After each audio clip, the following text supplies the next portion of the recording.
प्राचीन समय में श्रीधरणीपुर शहर जो नदी के किनारे बसा हुआ था, राजा चंद्रकेतु दयावान और उदार हृदय वाले राज्य करते थे। उनकी एक सुंदर और पतिव्रत धर्म को पालन करने वाली रानी सुरंजना थी। राजा अपनी रानी सुरंजना से अत्यंत प्रेम करते थे। उनके राज्य में सभी प्रजा बहुत सुखी पूर्वक और हर्षोल्लास के साथ वास करते थे। राजा चंद्रकेतु अपनी प्रजा से उतना ही प्रेम करते थे जितना कि वह अपने पत्नी सुरंजना से करते थे। एक दिन रानी सुरंजना को पुत्र रत्न की प्राप्ति हुई। इस शुभ समाचार से पूरा राजमहल आनंद से भर उठा और उसी खुशी में राजा चंद्रकेतु ने अपने दरबार में एक भव्य नृत्य सम्मेलन का आयोजन कराया। और इस नृत्य सम्मेलन में आसपास के शहर से कई सुंदर स्त्रियां भाग लेने आई थी। शाम का समय था, दीप जल चुके थे, संगीत की रागिनी गूंज रही थी और नृत्य कला का शुभारंभ हो चुका था। तभी राजा चंद्रकेतु की दृष्टि अचानक एक ऐसी कन्या पर पड़ी जो ऐसी प्रतीत हो रही थी मानो स्वर्ग से उतरी कोई अप्सरा हो, जिसके नृत्य की मोहिनी चाल और रूप की छटा ने उन्हें अपने प्रेम के आगोश में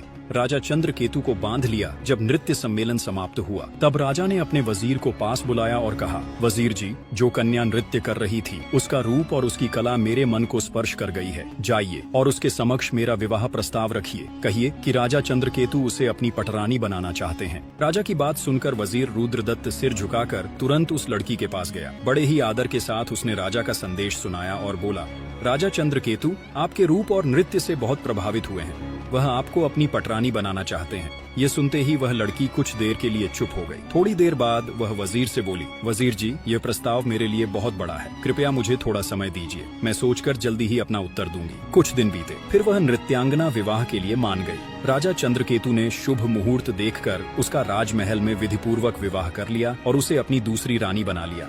राजा चंद्रकेतु ने दूसरी रानी को बड़े ही प्रेम से चंद्रलेखा नाम दिया। बीते वर्ष में नई रानी से 2 पुत्र उत्पन्न हुए। इस तरह राजा चंद्रकेतु के कुल 3 पुत्र हुए। तीनों राजकुमार जैसे जैसे बड़े होते गए, उनमें से सबसे बड़ा राजकुमार विक्रमसेन जो वीर था पर भावनाओं में जल्दी बह जाता था। मंझला राजकुमार वीरेंद्र सेन जो गंभीर और सत्यनिष्ठ था और सबसे छोटा राजकुमार रुद्रसेन संयमी, बुद्धिमान और साहसी। राजा तीनों पुत्रों से एक सा प्रेम करते थे। राजा चंद्रकेतु समय समय पर अपने बेटों को साथ लेकर जंगल में शिकार खेलने जाया करते थे। एक दिन राजा चंद्रकेतु का सबसे बड़ा पुत्र विक्रमसेन अपने घोड़े पर सवार होकर शिकार के लिए जंगल की ओर निकल पड़ा। वह पूरे दिन जंगल में भटकता रहा परंतु उसके हाथ से एक भी हिरण का शिकार न हो सका। सूरज ढलने को आया।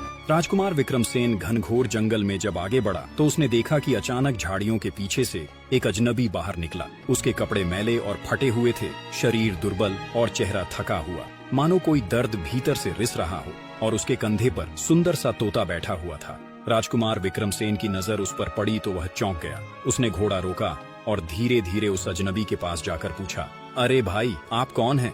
इस सुनसान वन में यूं अकेले क्यों भटक रहे हैं? पर वह व्यक्ति चुप रहा। उसकी निगाहें सिर्फ खाने की तलाश में इधर उधर भटक रही थीं। यह देखकर राजकुमार ने अपने थैले से एक ताजा सेब निकाला और उसकी ओर बढ़ा दिया। भूखा व्यक्ति बिना कुछ कहे सेब लपक कर खाने लगा जैसे कई दिनों से कुछ खाया ही न हो। राजकुमार ने उसे शांत होते देख फिर पूछा, आप कहाँ से आए हैं? क्या कोई संकट है? आपका परिवार कहाँ है? इतना सुनते ही उस व्यक्ति के हाथ से सेब गिर पड़ा। उसकी आंखें भर आईं और अगले ही क्षण वह फूट फूट कर रोने लगा। तो राजकुमार को और भी आश्चर्य हुआ। वह गंभीर स्वर में बोला, अरे भाई, मुझे बताइए, आप कौन हैं और क्यों इस तरह रो रहे हैं?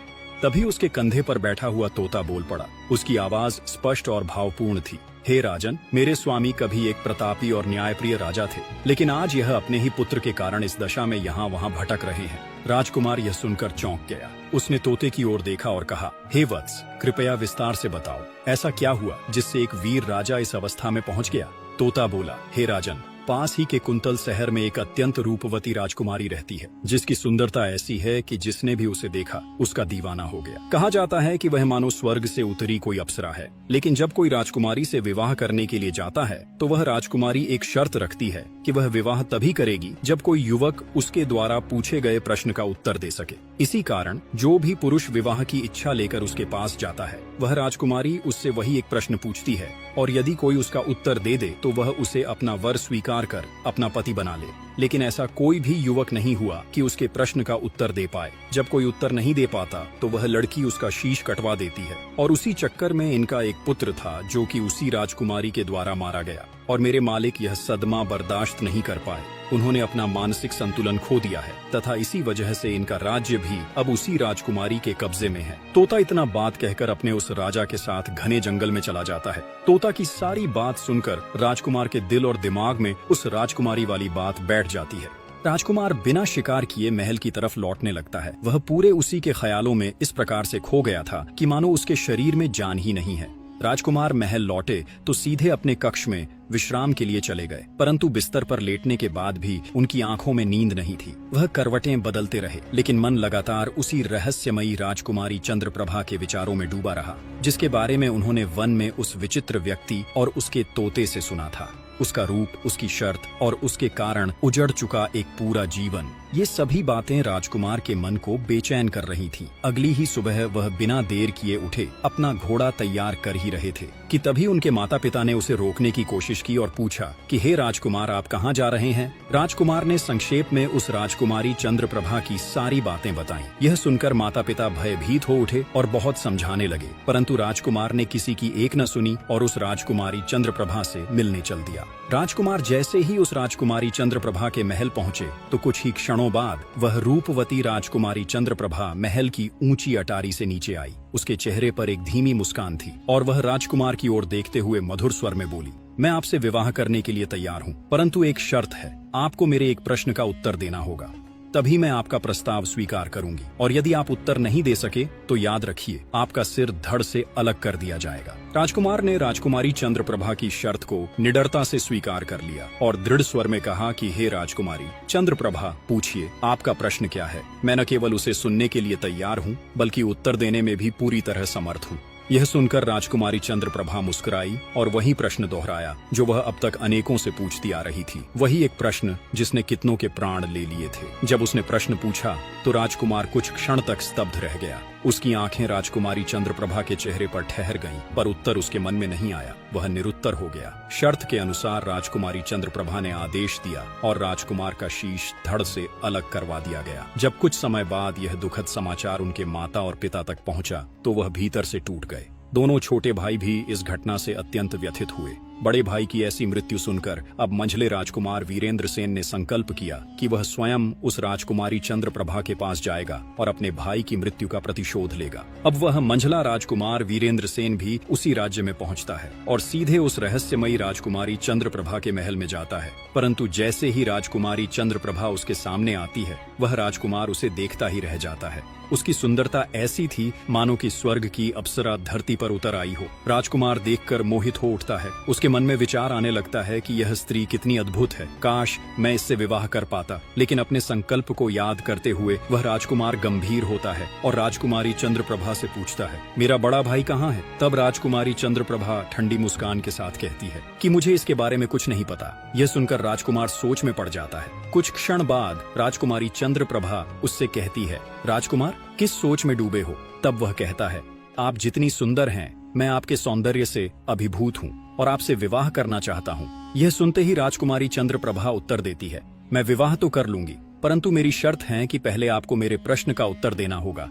तब राजकुमार कहता है, ठीक है, आप अपना प्रश्न पूछिए, मैं उत्तर देने को तैयार हूँ। फिर राजकुमारी चंद्रप्रभा वही प्रश्न दोहराती है, परंतु दूसरा वाला राजकुमार भी उसके प्रश्नों का उत्तर नहीं दे पाता है और उनका भी सर कटवा दिया जाता है। इसी प्रकार उस एक विवाह की शर्त के चक्कर में राजा चंद्रकेतु के 3 पुत्रों में से 2 मारे जा चुके थे। अब बचा सबसे छोटा पुत्र रुद्रसेन। जब उसे अपने दोनों भाइयों की मृत्यु का समाचार मिला तो उसका हृदय आक्रोश और पीड़ा से भर उठा। वह तुरंत अपने घोड़े पर सवार हुआ और उसी दिशा में निकल पड़ा, उस राजकुमारी चंद्रप्रभा के महल की ओर, जो अब तक अनेक युवकों की मृत्यु का कारण बन चुकी थी। राजकुमार के माता पिता ने उन्हें रोकते हुए कहा, पुत्र, हम पहले ही अपने 2 पुत्रों को खो चुके हैं, हम आपको खोना नहीं चाहते। परंतु रुद्रसेन ने एक भी बात न सुनी और दृढ़ स्वर में बोला, हे माताश्री और पिताश्री, मैं जा रहा हूँ उस हत्यारिन राजकुमारी चंद्रप्रभा से अपने भाइयों का प्रतिशोध लेने। या तो मैं बदला लेकर लौटूंगा, अन्यथा आप यह समझ लेना कि आपका कोई पुत्र था ही नहीं। अब मुझे आपकी सौगंध है, मुझे मत रोको। माता पिता ने अश्रुपूरित आंखों से उसे रोकने की अंतिम चेष्टा की, पर रुद्रसेन ने किसी की एक न मानी और आक्रोश से भरा हुआ आगे बढ़ गया। रास्ते में घोड़ा दौड़ाते हुए उसके मन में विचार आया कि जैसे मेरे दोनों भाई गए, वैसे ही यदि मैं भी सीधे जाकर उस राजकुमारी चंद्रप्रभा के सामने खड़ा हो गया तो शायद मेरा भी वही अंत होगा। लेकिन मैं जाऊंगा जरूर, पर इस बार बिना सोचे समझे नहीं। अब उसने मन में एक युक्ति सोचनी शुरू कर कि आखिर ऐसा क्या किया जाए जिससे वह न केवल राजकुमारी चंद्रप्रभा के प्रश्न का उत्तर दे सके बल्कि अपने दोनों भाइयों का बदला भी ले सके। उस राजकुमारी चंद्रप्रभा के महल से थोड़ा सा दूर एक बहुत मनमोहक और सुंदर बाग था। उसने अपने घोड़े को वहीं पर छोड़ दिया और उस बगिया के अंदर चला गया। राजकुमार को यह नहीं पता था कि वही स्थान राजकुमारी चंद्रप्रभा के विश्राम का प्रिय स्थल था। उस बगिया में एक शांत सरोवर था और वहीं उसके किनारे राजकुमार आम इंसान की वेशभूषा में खड़ा सोच रहे थे। कुछ ही देर में राजकुमारी चंद्रप्रभा अपनी कुछ सहेलियों के साथ वहां आई। कुछ समय बाद उसने अपनी एक सखी से कहा कि हमें बहुत प्यास लगी है, कृपया पानी ला कर दो। राजकुमारी चंद्रप्रभा की आज्ञा सुनकर सखी हाथ में बर्तन लेकर जल लेने उसी सरोवर के पास पहुंची जहां वह राजकुमार खड़ा था। जैसे ही उसकी दृष्टि उस युवक पर पड़ी, वह उसके रूप और तेज को देखकर मोहित हो गई। वह राजकुमारी चंद्रप्रभा की सहेली जल लेकर के आई और राजकुमारी चंद्रप्रभा को पिलाया। फिर तुरंत वापस उसी सरोवर के पास लौट गई और जाकर उस युवक से, जो कि वास्तव में राजकुमार था, कहा, हे युवक, आप कौन हैं और यहाँ क्या कर रहे हैं? क्षमस्व, लेकिन आपको देखते ही मैं आपके रूप पर मोहित हो गई। यदि आप मेरा प्रस्ताव स्वीकार करते हैं तो मैं शीघ्र ही आपसे विवाह करना चाहती हूँ। फिर राजकुमार ने शांत स्वर में पूछा, हे सुंदरी, लेकिन आप कौन हैं? तब वह स्त्री मुस्कुराकर बोली, मैं राजकुमारी चंद्रप्रभा की सहेली चंद्रवदनी हूँ। यह सुनकर राजकुमार चुपचाप उसके साथ उसके घर चला गया। चंद्रवदनी ने अपने आंगन में एक चारपाई बिछाई और उसे प्रेम से बैठा दिया। फिर वह भीतर गई और अपने हाथों से बना हुआ भोजन थाली में परोसकर बाहर लाई। वह प्रेम पूर्वक राजकुमार को भोजन परोस रही थी, परंतु वह राजकुमार कुछ सोच में डूबा हुआ था। उसकी निगाहें कहीं दूर ठहरी हुई थी और मन किसी गहरे विचार में उलझा हुआ था। यह देखकर चंद्रवदनी धीरे से मुस्कुराई और कोमल स्वर में बोली, हे मेरे मन के राजकुमार, आप क्या सोच रहे हैं? कृपया मुझ पर विश्वास कीजिए, मैं आपको कभी धोखा नहीं दूंगी। जब इतनी बात उस राजकुमार ने सुनी तो वह फूट फूट कर रोने लगा। रोते हुए आंसुओं के साथ राजकुमार कहने लगा, मैं इसलिए उस सरोवर की बगिया में घूम रहा था क्योंकि तुम्हारी जो राजकुमारी चंद्रप्रभा है वही एक हत्यारिन है जिसने अब तक न जाने कितने निर्दोषों के सिर कटवाए हैं। उन्हीं में मेरे 2 बड़े भाई भी शामिल हैं और मैं उसी का प्रतिशोध लेने आया हूँ। इसलिए मैं केवल यह जानना चाहता हूँ कि वह राजकुमारी चंद्रप्रभा आखिर ऐसा कौन सा प्रश्न पूछती है। तब चंद्रवदनी ने उसे ध्यान से देखा और बोली, हे युवराज, वह प्रश्न तो हम आपको बता देंगे, लेकिन पहले आप वादा कीजिए कि आप मुझसे विवाह करेंगे।